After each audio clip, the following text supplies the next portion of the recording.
Okay.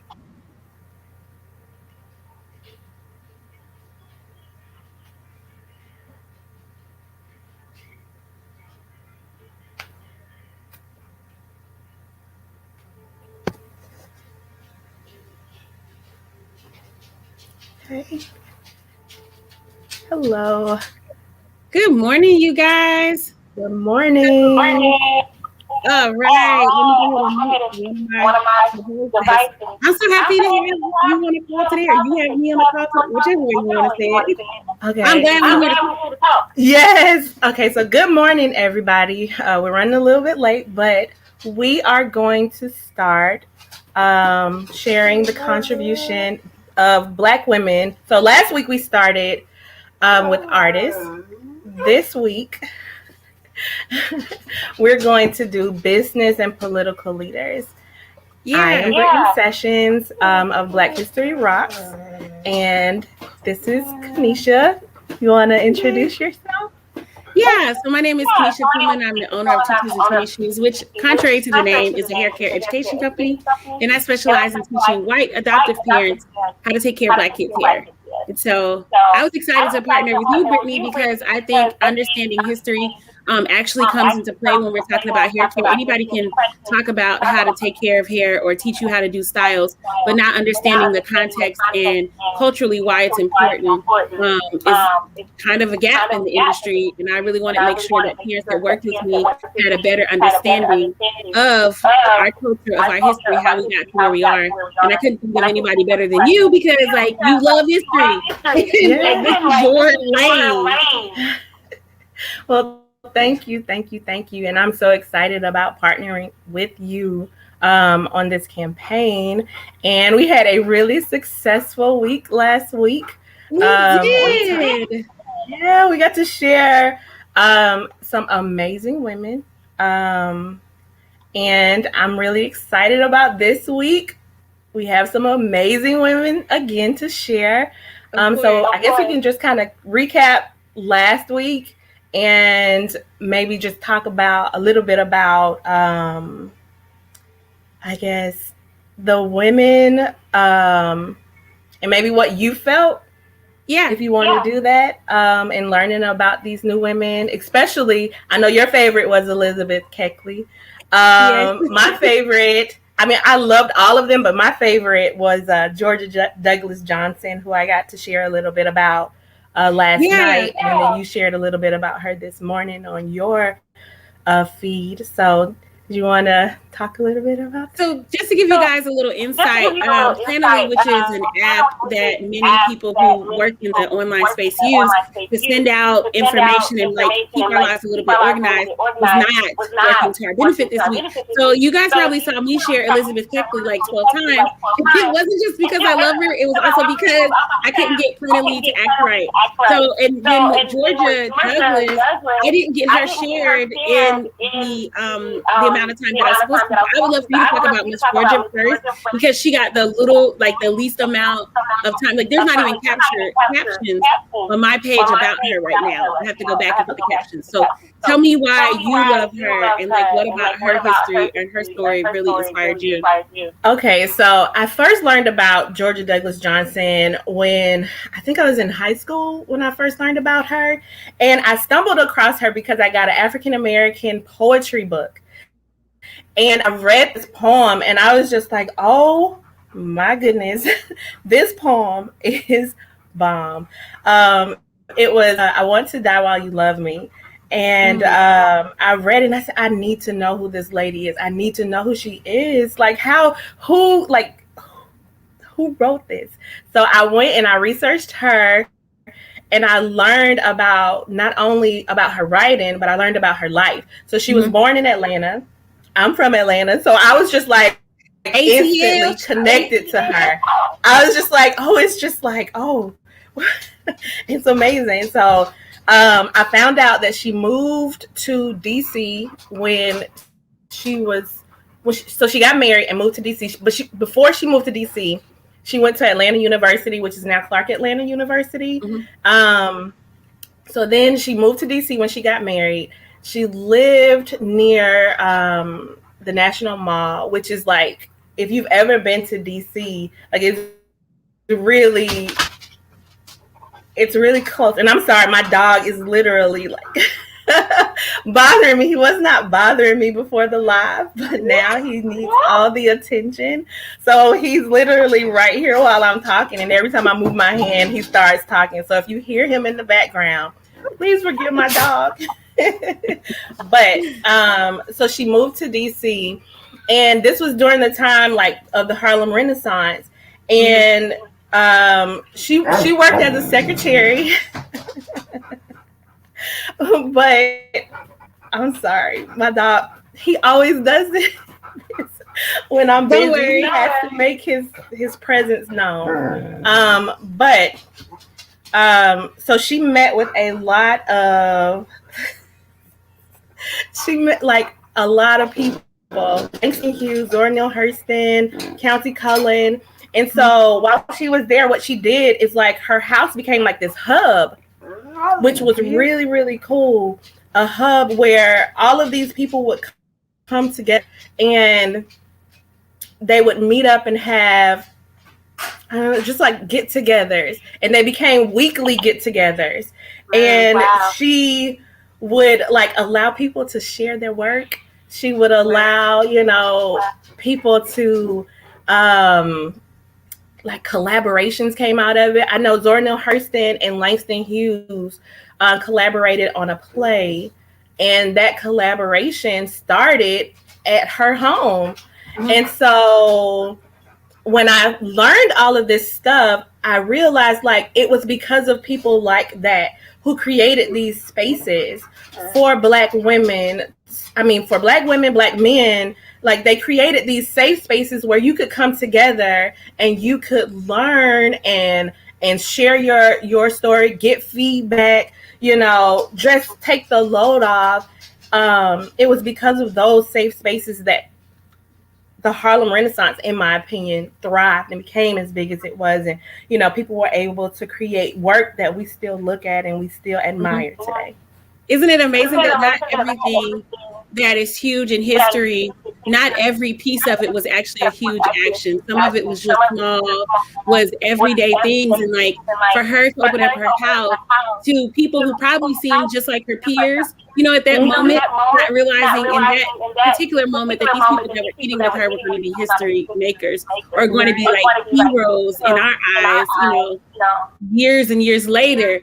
So it really reiterates to me how daily choices, who I interact with, who I give space to, what platforms I give, share with other people can really change history or change how future generations look back at what we're doing now. And I think that's one of the biggest things when we're learning about people's history is like, dang, not only were they great, but this also lets me know what is possible for me.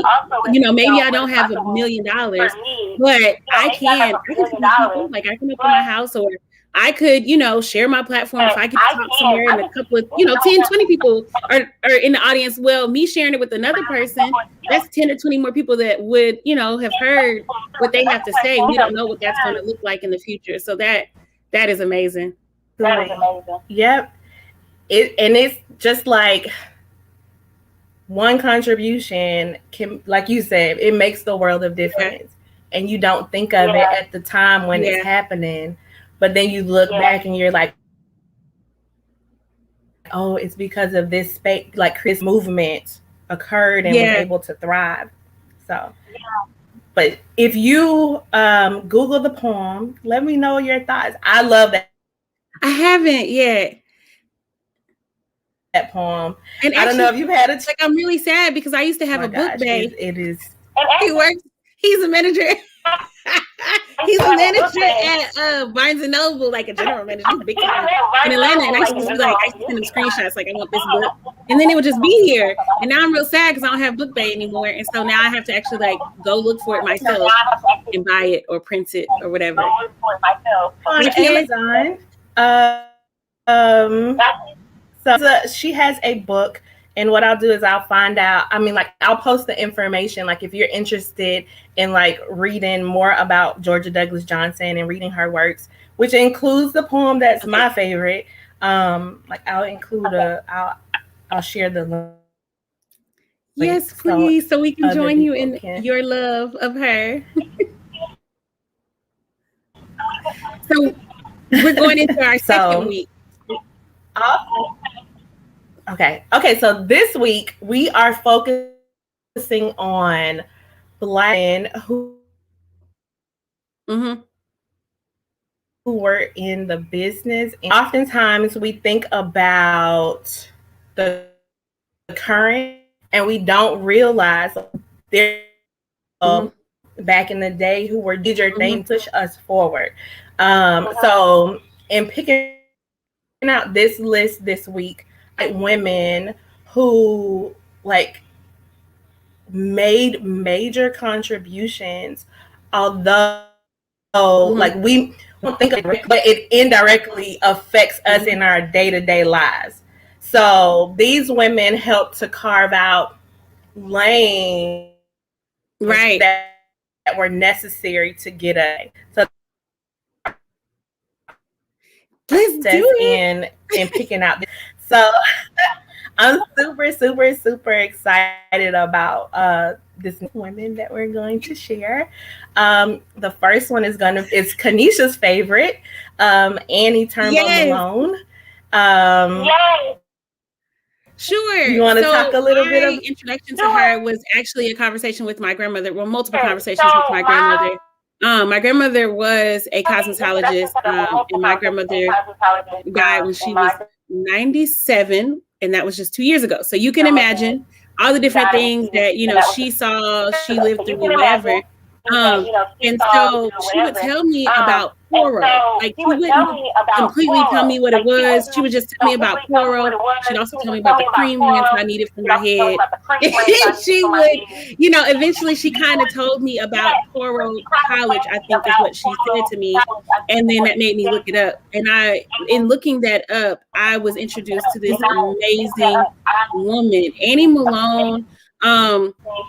To me, everything that I try to do now, I'm in my mind, I'm kind of like, but would Annie Malone do this? Or like, Annie Malone didn't complain like she did, X, Y, Z. I bet I need to stop complaining because I could be doing so much more. Look at how much she did. So Annie Malone, the height of her career was in the 1900s, and she moved. So one of the biggest things that stuck out to me was Annie Malone literally bought the block. And so, a lot of people nowadays, like, that's cliche, like, oh, get your money and buy the block. I think Puff Daddy says it too. Oh, buy the block, buy the block. But Annie Malone in the 1900s literally bought the block. Not only did she buy the block, but she built this huge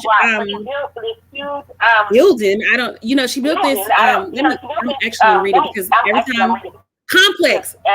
There we go. Because then I get nervous and I lose all my little words. But she built this huge complex, and it housed the Poro College, but it also housed her office.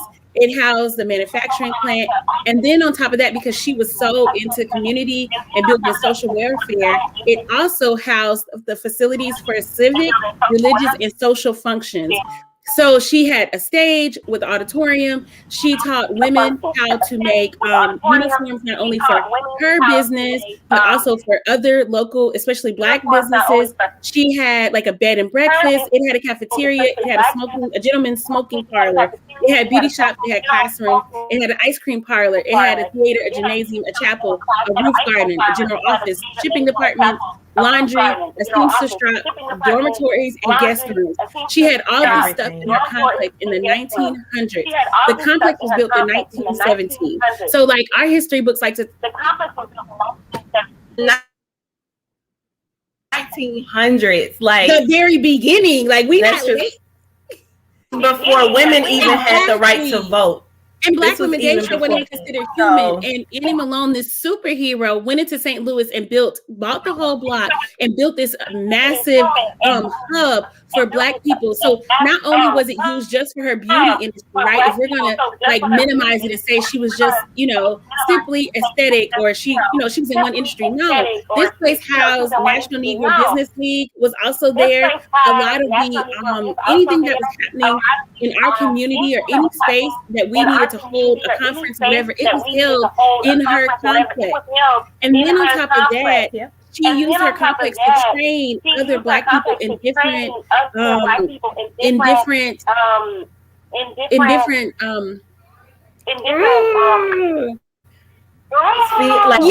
spheres. So she was teaching marketing to Black women when they couldn't go out and go to school and learn it. So like she was like, yes, and so that brings up she created an entire lane. She created more than an entire lane. Like if you look at how MLMs pretty much function now, like she was, and nobody gives her credit, but that's what she was teaching. So Madam C.J. Walker, who we give credit to being the first millionaire, whatever, which I personally think is a lie because Annie Malone had it before her. Madam C.J. Walker changed Annie Malone. Exactly. Yeah, she taught her. Was Annie Malone's student. Not only that, some of these people say that Madam C.J. Walker had a condition in her scalp that Annie Malone healed, and then Madam C.J. Walker was inspired to start her own competitive business. But that whole door-to-door selling and bringing in agents, so bringing in people, other women, that was all Annie Malone, all of it. And what's sad is her history was destroyed when they tore down the complex. Her wealth was taken because she was such a philanthropist, which we also need to talk about. But she was such a philanthropist. She gave back. She really believed in the people around her who she loved or whatever. She gave away so much that people took advantage of her, including ex-husbands, would file these ugly divorces or whatever. Taxes took up part of it. But like, she was such a philanthropist. I think I read that she sent at least one student to every HBCU in the nation every single year. And then her children's home is still thriving. Like they call it something else. They don't call it an orphanage anymore. Nonetheless, Annie Malone funded that and started it, and it's still here. And they have like a whole little parade about her. But like before Self-Made, that movie, nobody was really talking about her. And I think it's really, first of all, I did not finish that movie because I was offended how they tried to play Annie Malone, and so I couldn't get through it. But second of all, like, why don't we know who she was? We should have been talking about her before Self-Made, came up with Addie and disgraced her legacy. She has such an amazing legacy. Was she a perfect person? Probably not. Which one of us is? But we're all complex, though. We're all layered. We all have, we're all human. But she did so much, and she deserves the shine because this was during a time where, we're in the middle of like Jim Crow segregation. We're in the middle of lynching because that's going on at that time. We're in the middle of all of this trauma. And to see her thrive. Wait, just a second. So, like, my audience especially likes to talk about their kids' diagnosis and trauma as a barrier to being great. And just the small portion is like, I'll say, we do XYZ for their hair, and they'll tell me, well, I can't because my kid has sensory issues, has trauma, whatever. And I'm like, you don't understand. Black lives don't stop at diagnosis. We can't. And throughout history, we have always thrived, gone above and beyond. But Annie Malone was actually raised by her older sister. Her parents were enslaved, and then she was orphaned, and her older sister raised her. So just within her own family dynamics, there was trauma. Not to mention, the society was full of trauma that she was growing up in. Right. Yep. It's amazing. And she thrived. And she created an avenue. She saw where there was a disconnect, where, Black women's hair was not being cared for, and there weren't products that were specifically geared toward Black women and Black women's hair. And she created this avenue. And not only did she create the avenue, but she taught women, like, this is how you do it. Like, we cannot, go to the traditional and do this, or we can't do that. So she hit the block, like, and she would take her products and do demonstrations. Yeah. And go door to door. And so she pushed education. And it wasn't just education, excuse me, on her products. It was education in the chemistry of it. It was education in the business. It was education in every single aspect of choral college, or just her in general. She was constantly giving away, as Clubhouse likes to say, dropping gems all throughout her whole life. You know, like every step of the way, she was giving the map to other Black people and helping them change their trajectory. Even if they didn't become millionaires like she did, she still helped them improve their life. She gave them jobs with a living wage, as we say now. You know, she gave and them I think skills. that's important. Like when you say, like, she created space for other women to come up, to learn through her, to, you know, create their own wealth. I think that is a common theme amongst like all of the women that we highlight. Like even when we were talking about Georgia Douglas Johnson and how she created space in her own home and opened it up for other people to come in and to, you know, share their work where they couldn't go the traditional route. They couldn't go outside. Like you have to create your space within your like they created their own spaces and then helped people, you know, thrive and create, you know, wealth or create notoriety and create their work. So that's really important. I think it's a common theme amongst really all the women that we're going to highlight, like the ones from week 1, the ones that we're going to talk about in week 2, the ones that we're going to talk about in the future. All of these women not only stopped at themselves, they understood that if I succeed, then we all can. Like they wanted to reach back and pull up not just one person, but they wanted to pull up many people as they could. And I think that is really important when looking at the contribution of Black women in our history, is that they didn't want, it wasn't just me, you know what I mean? It wasn't just an I thing. It was, if I succeed, then we all succeed, and I can create an avenue to bring up as many people as I loved can. how they did it as they succeeded. Like they didn't wait until they got to a certain number mark or a certain position in life. What they had, they shared in, and it was for the betterment of everybody around them. And I really, really appreciate that, because I think now, especially with social media, we are pushed to look a certain way, make our success look a certain way, to do this and do that before we are supposed to help out the next person or reach back and, pull them up. But no, like, what is it in this current moment in your life that you could do that could also serve somebody else, or give them space, or remove some of their barriers to be their best selves and share what they like. Annie Malone didn't try to what I'm trying to say is she rode her lane the best way she could. Like, she wasn't trying to keep anybody else down. I think that's also why Madam CJ Walker is able to have so much shine without anybody ever saying, but she learned from somewhere, is because I feel like, and I could be totally wrong because I'm not from the 1900s, but I feel like Annie Malone was so free giving, so, just in encouraging and welcoming, that all throughout her transition from being, lower income, whatever she started out to being this millionaire, she was saying, come on, come with me. I learned how to do XYZ. Let me show you that right now. Now you can do it. Now come with me, Right. So we're Who else do we have? We have Maggie Lena Walker also coming up this week. Can you talk a little bit about during this? Yeah. Right. I was going to say she was around the same time as Annie Malone. And so what is amazing about her is that she was the first Black woman, and this happened in the early 1900s. She was the first Black woman to charter a bank. Whoa. Let's just sit that right there. Like, early 1900s, this was before women even had rights. We couldn't even vote. And she chartered a bank. But she started a bank. She chartered the bank. Not only did she start the bank, but she was the president of the bank until she died in 1934. Whoa.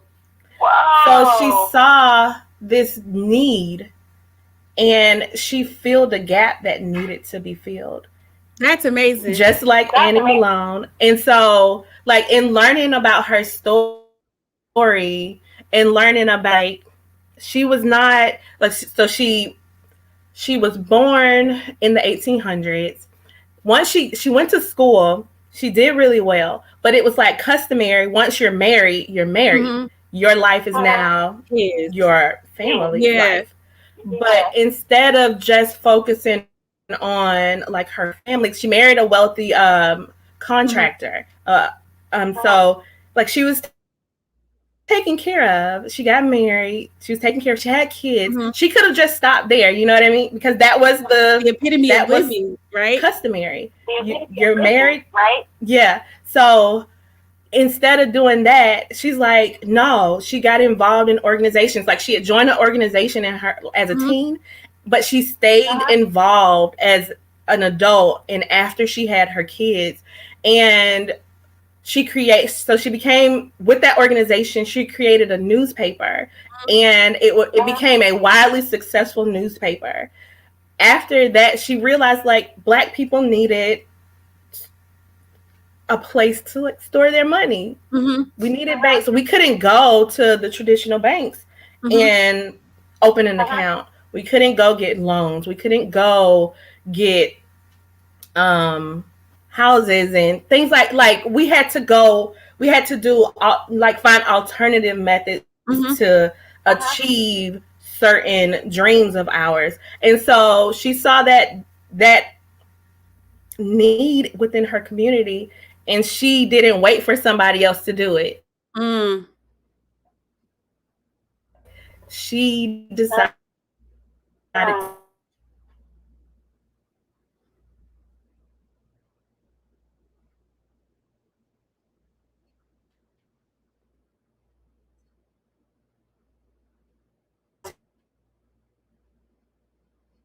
Mm-hmm. Mm-hmm.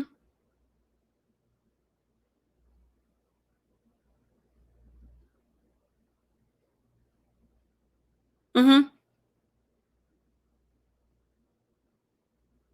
it was written in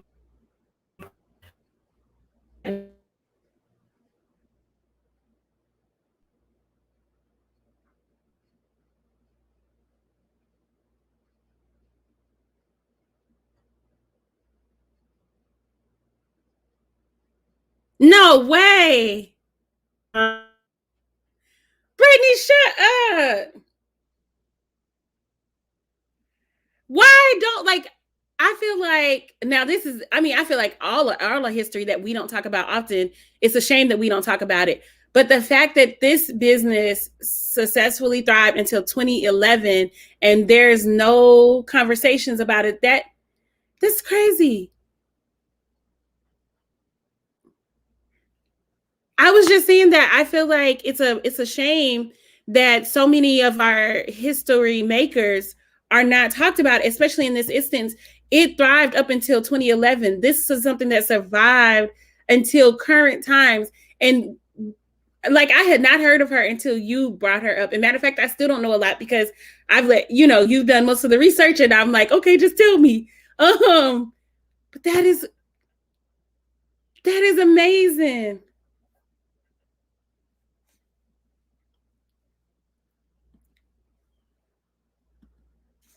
Yeah, can you come back on StreamYard?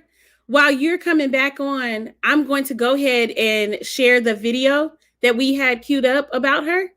Okay. Hold on just a second. Let's see. Oh, there you are. And then, but I'm gonna go ahead and share the video, and then. Okay. And for people that are on Instagram, Kanisha is sharing a video. You're sharing it through your Facebook. Yeah. So it. Or can you tell them where they can see it? Yes, they can see it on Facebook. If they want to go to the Facebook business page, they can see it there. Sorry, I got distracted because Chrome has lost. No, I just practiced this. Sorry, y'all. Hold on just a second. I practiced it. I had it ready to go. Your entire screen. Okay. No, that's not what I want either. I don't want to share StreamYard. I want to share this particular.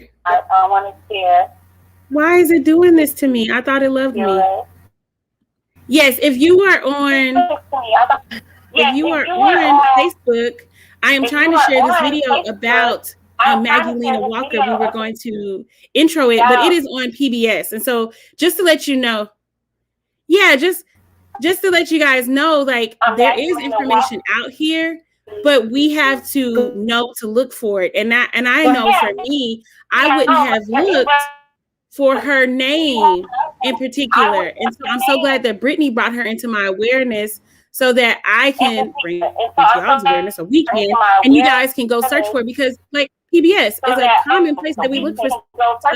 They have a whole little video on her, and yet I would have never known to look for it. Yeah. Chrome lost permission to capture your screen. And she also, her home, I believe, was turned into a national park. And so in Virginia, if you're ever in the Virginia area, and you can search for it on the National Parks website, it's the Maggie Lena Walker home. And it's definitely highly recommend visiting. There are so many like small little gems. Like for me, I like doing a lot of different. Bag my book with me. And I like to go out and search little gems but there that people need to go and see and aware that they exist.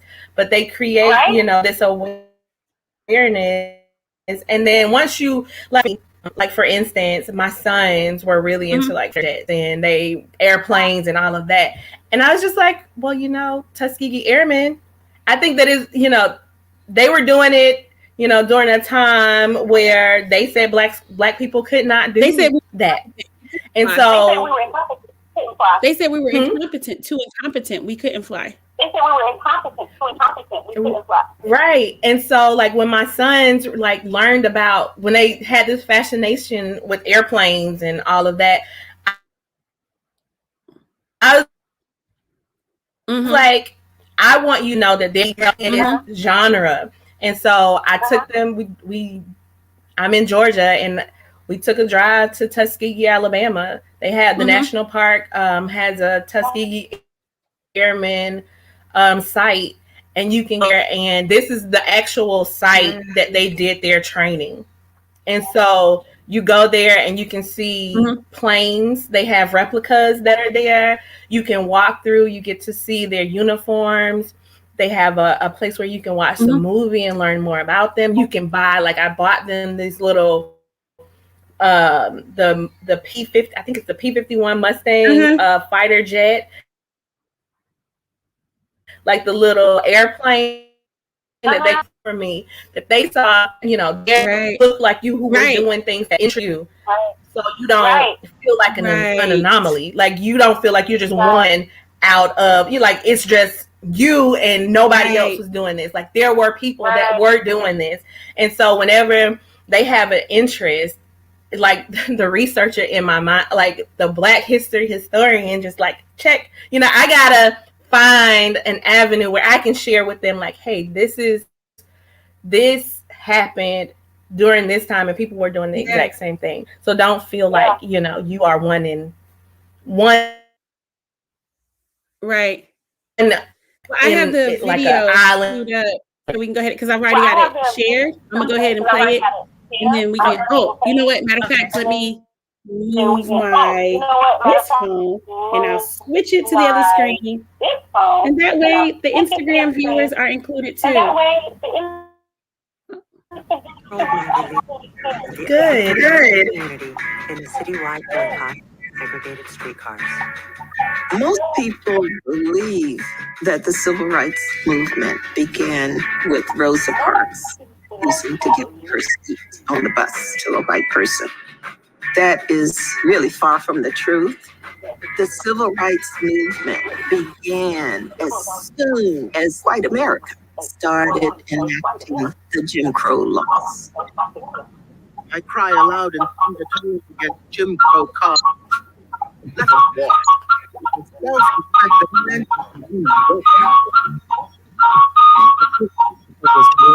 I think there's a little feedback on the Instagram side.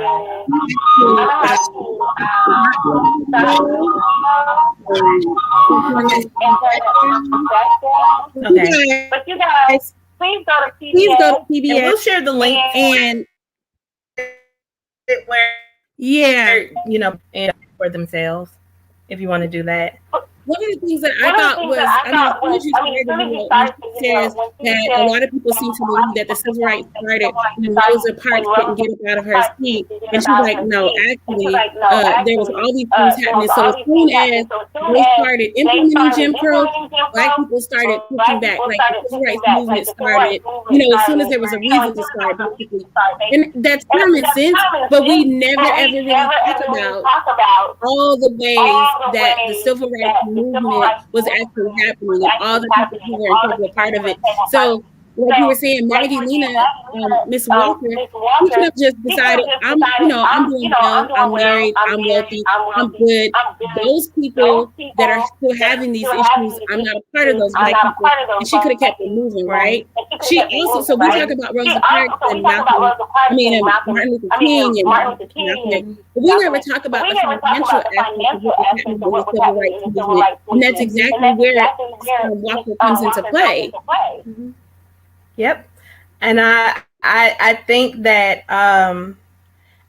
by design, like our educational system just omits a lot of history that needs to be talked about. And so like there's these huge gaps. And so when you learn about civil rights, you start with Rosa Parks and the Montgomery bus boycott, and you don't really get an understanding of the fact that people who are fighting against injustices that people faced well before Rosa Parks sat down on the bus. And like you said, you know, the financial aspect of it, the need to fund the movement, yes, the need to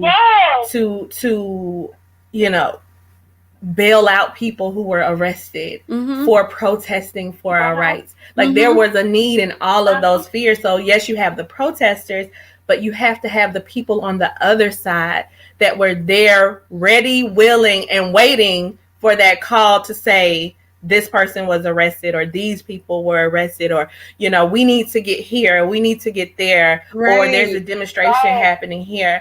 And I think that, you know, when you look back, like business women like Annie Malone, and you look at Maggie Lena Walker, and you look at just like a lot of other women, like in men, they were there, and these were the people that were in the background that were helping to fund the movement to get us to freedom. And it's very important to highlight those people and their contributions, because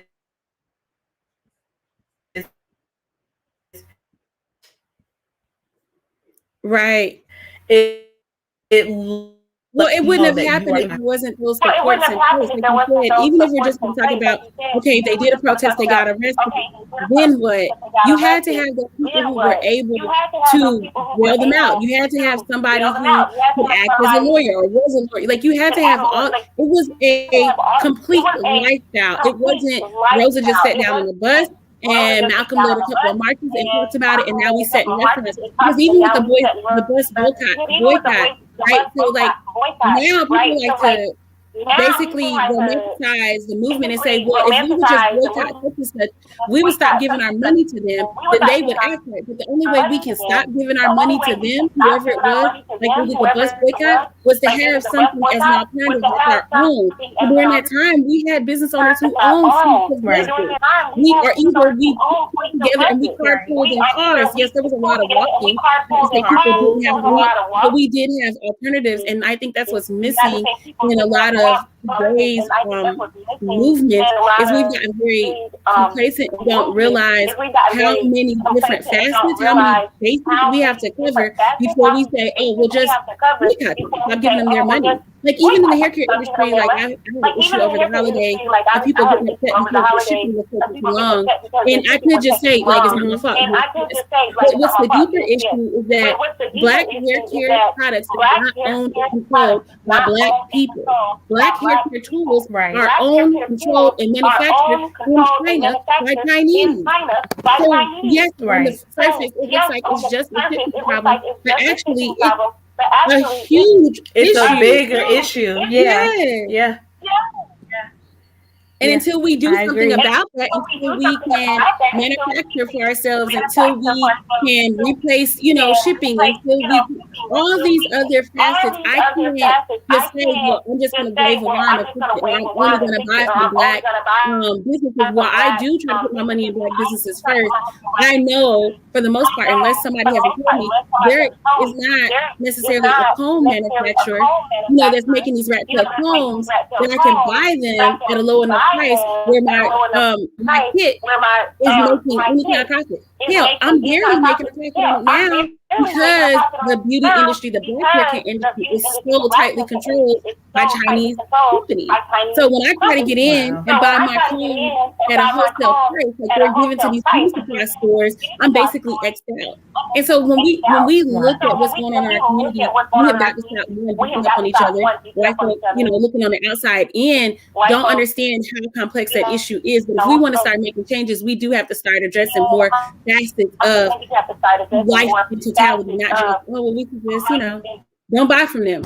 Don't go to Walmart. Don't go to Chick-fil-A. Don't go to, but then what is there in place to fill that gap that business that we were patronizing that business for? Right. I'm going to try to put the link. You let me put the link up there. Okay, so I put the link, if you're on Facebook, I put the link for the PBS video that I was just trying to share. So you guys can see it's a really good video. And Brittany, if you could put it on Instagram for everybody. Okay, I'll add it into my link after this call, so then you can just go in, click on the link, and it'll be in a button that you can push and go straight to PBS. So I'll do that after we get off the live, so people. We've been on here for a minute too. I guess we should probably go down off our soapbox for today. Yeah. So I guess we can briefly go over the other few women that we're going to highlight this week, and just talk I'll briefly talk about like their accomplishments, and then you'll learn more about them as the week goes along. So the other women that we're going to highlight this week is Eunice Johnson, and she created Fashion Fair, which was a cosmetic line. So she was creating makeup for Black women when there were no other, avenues for Black women to, find makeup that matched their shade. Mm-hmm. She created that. So we'll learn a little bit more about her. There was Faye Waddleton, and she was the first Black woman to head up Planned Parenthood. We had Gertrude Willis, and she was the first successful Black woman to head up a funeral home in New Orleans. And for me, it was just like, funeral home, like you don't really hear about that. But when you think about the disparities that Black people had in just being buried, like we couldn't be buried in white cemeteries. There had to be cemeteries that were specifically created for Black people. And in death, we were not able to get the same respects that like a white funeral home that we would get, even acknowledge our humanity in life. Right. So in death, Like but you don't think about that. So she became one of the first successful Black women. She became the first successful Black woman in New Orleans to create a funeral home, and she also served life insurance because they're spirit getting life insurance, which you don't think about. And right. And so we highlight her. Then we highlight Shirley Chisholm, she was the first Black woman elected into the U.S. House of Representatives. She was the first one to do that, first Black woman to do that. But then she was also the first Black woman to make a bid for the seat in their political. So without her, we would not have Kamala. She was very important. I have Kamala. Right, Kamala. If I say that wrong one more time. It's okay. And then finally, we're going to highlight Sharon Pratt Kelly, who was the first Black woman mayor of D.C. Wow. So we got a great lineup. Yeah, we got a really great lineup, and I'm really excited to share these women with you. Yes. You can follow me at Black History. Tennis shoes. You want me to say it? Wait. Tutus and tennis shoes. Well, the website is tutustennishoes.com, but social media, IG is tutus_tennis_shoes. Okay, there we go. Tell I'm an 80s baby. Me and technology, boy, we struggle. We're still learning. Listen, it evolves daily, and you have to pick up fast. So, which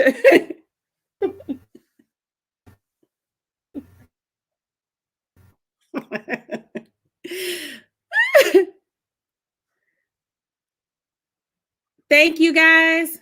Leave us comments. Definitely leave us comments on our post. You can leave us comments on any of the posts. Let us know how you appreciate the information and what you learned. We should have another interactive activity going to our websites. Last week we had one, which was paper dolls for Elizabeth Keckley. We should have something coming up this week. So you guys stay tuned. Thanks again. Bye, y'all.